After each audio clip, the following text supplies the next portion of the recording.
Assalamualaikum warahmatullahi wabarakatuh, semoga sahabat Refresh selalu dalam keadaan sehat walafiat.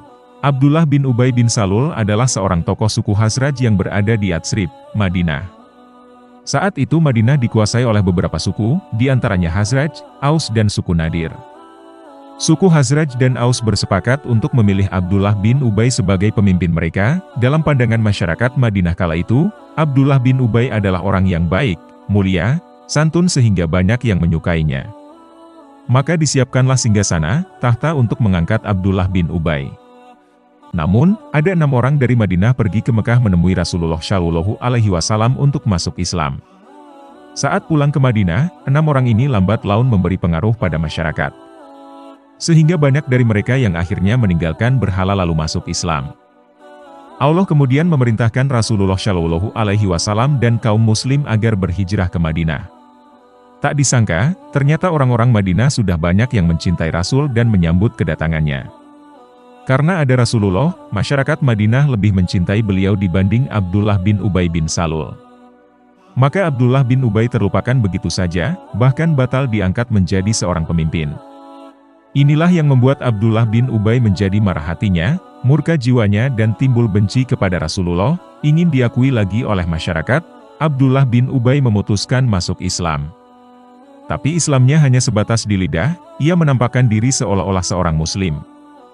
Padahal hatinya tidak. Dia membuat banyak tipu muslihat untuk bisa menjatuhkan Rasulullah dan meraih hati masyarakat. Pada tahun ketiga Hijriah terjadilah Perang Uhud, perang pembalasan atas kekalahan kaum kafir Quraisy melawan kaum muslimin di Perang Badar.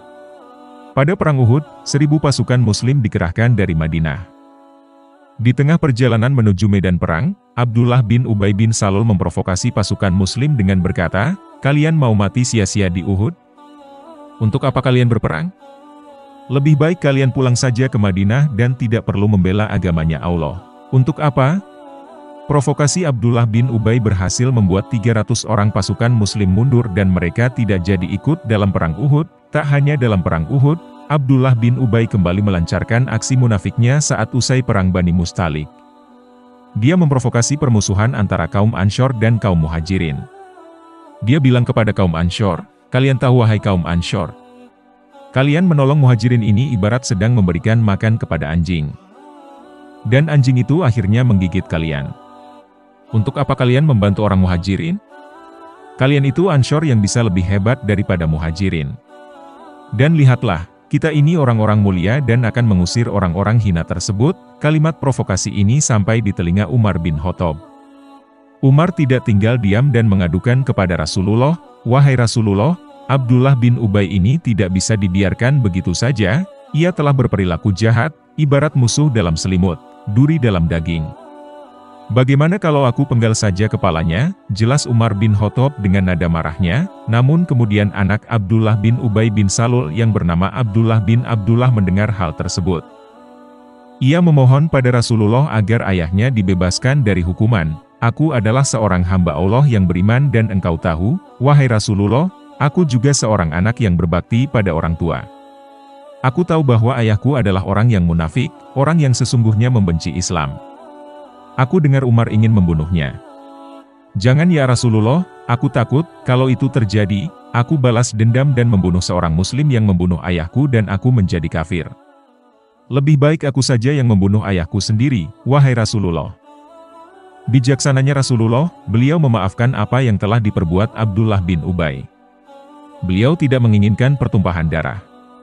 Namun Abdullah bin Ubay tidak kunjung bertaubat, kemunafikannya terus berlangsung. Di tahun ke-6 Hijriah dia kembali memecah belah umat muslim. Dia menuduh istri Rasulullah, Aisyah radhiyallahu anha telah berzina dan berselingkuh.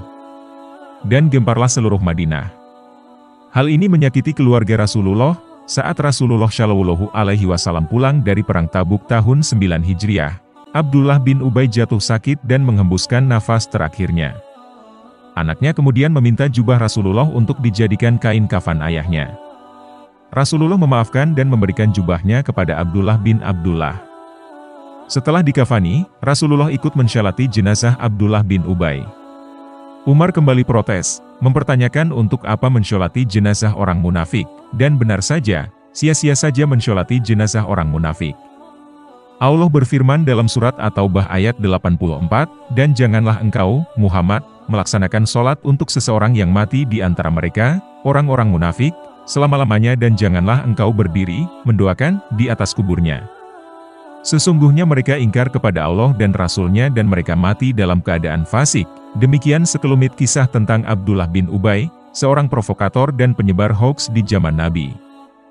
Subscribe, like dan share jika Anda suka video ini, unlike saja jika tidak menyukainya. Terima kasih sahabat Refresh yang telah menonton video ini sampai selesai.